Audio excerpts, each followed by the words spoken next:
Pas de panique, la chronique dédiée au secourisme sur RCM. Bonjour Lorraine. Bonjour Vincent, bonjour Théo. Bonjour. Nouvelle chronique, la Saint-Valentin arrive dans quelques jours. C'est ça. C'est l'occasion de parler du coup de foudre. Exactement, car le coup de foudre existe aussi en Il peut faire mal des fois. Et le coup de foudre en secourisme s'appelle la défibrillation. Est-ce que vous savez à quoi ça correspond ? Eh ben on envoie du courant pour faire repartir le cœur. Exactement, il est fort quand même. Hein. Eh oui. Il est fort. Et donc oui, cette défibrillation, elle est fondamentale dans la réanimation d'un cœur. Donc ça tombe bien, on reste dans la thématique du cœur à la Saint-Valentin. Et cette défibrillation, c'est en effet un courant électrique qu'on va volontairement faire passer à travers le thorax de la personne qui est en arrêt cardiaque pour augmenter ses chances de survie.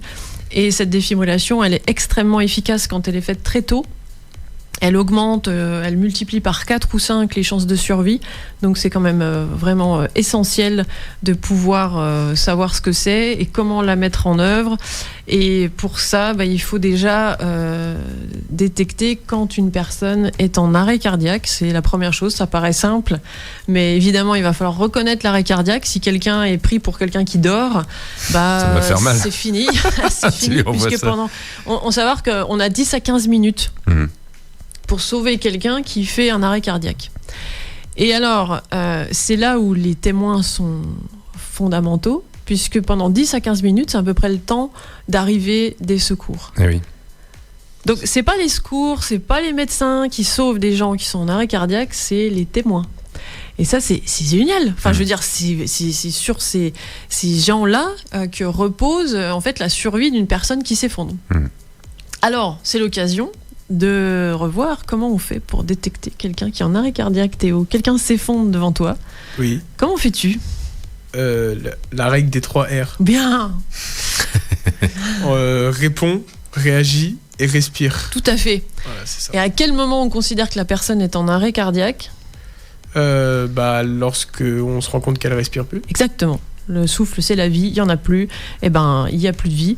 Et en tout cas, il peut y en avoir encore, c'est là où il faut réanimer, c'est-à-dire commencer les compressions thoraciques. Mais évidemment, on a parlé de défibrillation, on va pas le faire, on le fait pas comme ça, de manière magique à travers nos doigts. Il faut un appareil qui s'appelle le défibrillateur. Et donc l'intérêt de demander de l'aide avant de se lancer dans une réanimation, c'est justement de mettre en place toutes ces étapes pour faire les choses de manière optimale. Et ça veut dire qu'au moment où quelqu'un s'effondre, qu'on a détecté qu'il ne respirait plus, certes, il va falloir commencer les compressions thoraciques, mais surtout, faut pas rester seul. C'est-à-dire, il vaut mieux prendre quelques minutes pour aller dehors, crier, demander de l'aide et de vraiment ramener du monde et évidemment donner l'alerte au secours, puisque ce chronomètre qui se déclenche pour augmenter les chances de survie, si on se lance dans la réanimation et qu'on a, c'est-à-dire le S du PAS, on se lance dans le secours mais qu'on n'a pas fait le A, qu'on n'a pas demandé d'aide et qu'on n'a pas alerté les secours, au bout de 15 minutes, on se retrouve toujours seul et les renforts n'arrivent pas. Ah oui. Donc c'est une séquence qui est fondamentale à vraiment ancrer, et notamment chez les enfants, c'est-à-dire que déjà on protège, on analyse, on alerte, on ne reste pas seul et ensuite on porte secours. Évidemment, aujourd'hui, avec le coup de foudre, la Saint-Valentin et la défibrillation, on parle d'un élément qui vient dans le S du secours. Mais voilà, c'est l'occasion aussi de rappeler qu'avant d'en arriver là, c'est un petit peu la cerise sur le gâteau, cette défibrillation. Mais qu'avant ça, il faut vraiment mettre en œuvre toutes les étapes de la chaîne de survie, qui commence par demander de l'aide, donner l'alerte, et puis aller justement chercher ce défibrillateur pour essayer de relancer le cœur. Alors, en général, c'est sur les bâtiments publics. Oui. Mais on ne sait pas forcément s'il y en a et où il y en a. Non, c'est pour ça que l'alerte au 112 est fondamentale. Eux, ils savent. Puisque à ce moment-là, ils ont une base de données où ils peuvent nous géolocaliser et nous orienter vers le défibrillateur le plus proche. Ouais. Et tout ça doit se faire en 10 à 15 minutes. C'est très rapide quand ça arrive, j'imagine. Oui, il faut aller très très vite. Et la défibrillation, elle va pas être systématique. C'est-à-dire qu'en fait, l'appareil, une fois qu'il va être mis en place, c'est des patchs qu'on colle sur le thorax directement à même la peau. On ne le colle pas sur les vêtements, sinon ça fonctionne pas. En fait, il va détecter si le courant électrique du cœur existe toujours. et qu'il est complètement désordonné. C'est-à-dire que théoriquement, notre cœur, il bat de manière... Il y a un courant électrique qui se détecte d'ailleurs quand on fait l'examen électrocardiogramme. C'est le rythme du cœur. Vraiment, le cœur est une petite machine électrique qui émet un courant de manière régulière. Et quand ce courant existe, mais qu'il est totalement désordonné, c'est là où la défibrillation va tenter de remettre le courant électrique du cœur en ordre pour qu'après ce courant aboutisse à une contraction du cœur et ça repart et le cœur bat. Et il y a un pouls, et puis la personne peut même se réveiller. C'est-à-dire que si on s'est trompé et qu'en fait la personne respire encore, la machine va le détecter. Exactement.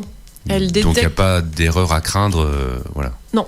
Non. Et puis parfois elle va dire choc non recommandé. Alors nous, quand on n'a pas l'analyse du rythme, les témoins vont pas savoir pourquoi.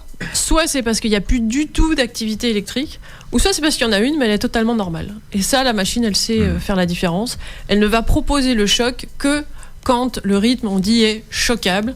C'est-à-dire que là, il faut envoyer une châtaigne, en gros, pour essayer de remettre le courant électrique dans le bon ordre et faire que le cœur va rebattre, grâce aussi aux compressions thoraciques. Parce que j'avais vu, il y a les défibrillateurs du coup qu'on trouve dans la rue sur les bâtiments publics, et en hôpital ils ont des gros trucs. Les fers à repasser là. Ouais, alors des gros fers à repasser, là, ils font comme ça. Ouais, c'est quand même assez has-been. Hein. En fait, ça existe encore, ces palettes, on appelle ça des palettes, mais en fait, même maintenant les équipes médicales, les SMUR, les SAMU utilisent les mêmes patchs que le défibrillateur qu'on trouve à la mairie. C'est-à-dire c'est vraiment des patchs autocollants. Et puis en plus, ça reste en place, donc on n'est pas obligé à chaque fois de les remettre. En plus, il y avait des problèmes d'intensité. Là, c'est réglé de manière automatique. Ça peut même s'adapter à la morphologie du patient. Donc en fait, ça n'existe plus trop, les grosses palettes comme dans les films. Ouais. Qu'est chez Grey's Anatomy, sinon ça... En tout cas, en tant que témoin, on n'aura jamais à mettre dans les mains de quelqu'un des palettes comme ça. C'est très ergonomique. C'est un petit boîtier. Et dedans, il y aura les électrodes qu'il faudra brancher comme un câble sur un ordinateur et puis coller les patchs sur le thorax de la personne en suivant bien le schéma qui est écrit sur la petite pochette. Il y a un nombre de décharges limité ou pas pour le défibrillateur ? C'est une excellente question. Quand tu es témoin, tu suis la machine. C'est-à-dire, elle te dit choc délivré, choc recommandé. Alors ça dépend si c'est un défibrillateur semi-automatique ou automatique. Le semi-automatique va quand même demander à la personne d'appuyer pour vraiment délivrer le choc. Et l'automatique, il fait ses analyses et il dit juste écartez-vous, choc recommandé. Et là, ça délivre tout seul. Et donc, autant que besoin. Durant toutes ces minutes-là où les secours sont en route, de toute façon, c'est le moment où le choc est le plus utile. C'est-à-dire que plus tu traînes à donner des chocs, moins le choc sera efficace. Donc, tu as d'autant plus de chances que le choc soit efficace au début. Donc là, franchement, toutes les 2 minutes, la machine peut demander à ce qu'un choc soit délivré. Tout en sachant que si on a bien respecté le protocole, on sera en ligne avec un opérateur. Exactement. Qui nous guidera. Qui nous guidera. Et l'idéal dans cette ergonomie de la réanimation cardiaque, c'est d'avoir quelqu'un qui est au massage, quelqu'un qui sera allé chercher le défibrillateur, quelqu'un qui sera en ligne avec l'opérateur. Ça fait déjà 3 personnes. C'est pas si facile que ça de mobiliser 3 personnes, sachant qu'après, le massage cardiaque pendant 10 à 15 minutes, c'est épuisant. Donc l'idée, c'est qu'il va falloir changer de masseur et toujours garder ce rythme dont vous vous souvenez. 110, 112. Exactement. On peut garder 112 en tête. C'est génial, ce chiffre. C'est le chiffre magique. Le chiffre magique, c'est le numéro d'urgence unique. Premièrement, mais pas que. Sachant qu'il y a 2 jours, c'était, ou 3 jours, le 11 février, c'était la journée européenne du 112. Ah oui. 1102. Donc, un chiffre vraiment à retenir. 112 touche verte. Et pourquoi il est marrant ? C'est qu'il sert aussi à te guider pour le rythme du massage cardiaque. Le rythme du massage cardiaque, ces fameuses compressions thoraciques qui sont extrêmement épuisantes doivent être réalisées sur un rythme très rapide, entre 100 et 120. Donc si tu retiens 112, ça marche aussi. Il y a plein de chansons qui s'y prêtent. Et il y a plein de chansons qui s'y prêtent et nous, on adore ça. On adore transmettre le rythme pour vraiment prendre conscience aussi que c'est très rapide. On parle beaucoup de Stayin' Alive parce qu'on l'a tous en tête. Oui. Ce qui marche bien. Oui, et puis c'est il y en les a paroles d'autres. aussi, Ouais. c'est rester en vie, donc Alors, ça marche. Je me vois mal faire un massage et mettre Stay in Alive. Eh Moi, ben, je préfère le chanter puis être en rythme. Hein.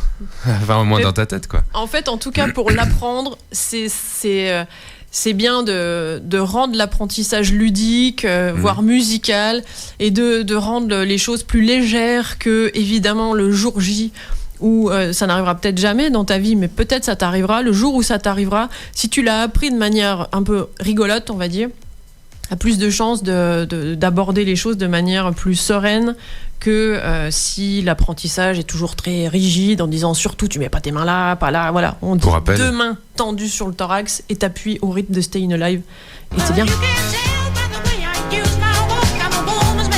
Voilà, ça c'est vraiment la musique historique qui a été utilisée depuis 15-20 ans peut-être, si c'est pas 30, pour vraiment... Merci les Bee Gees. Hein.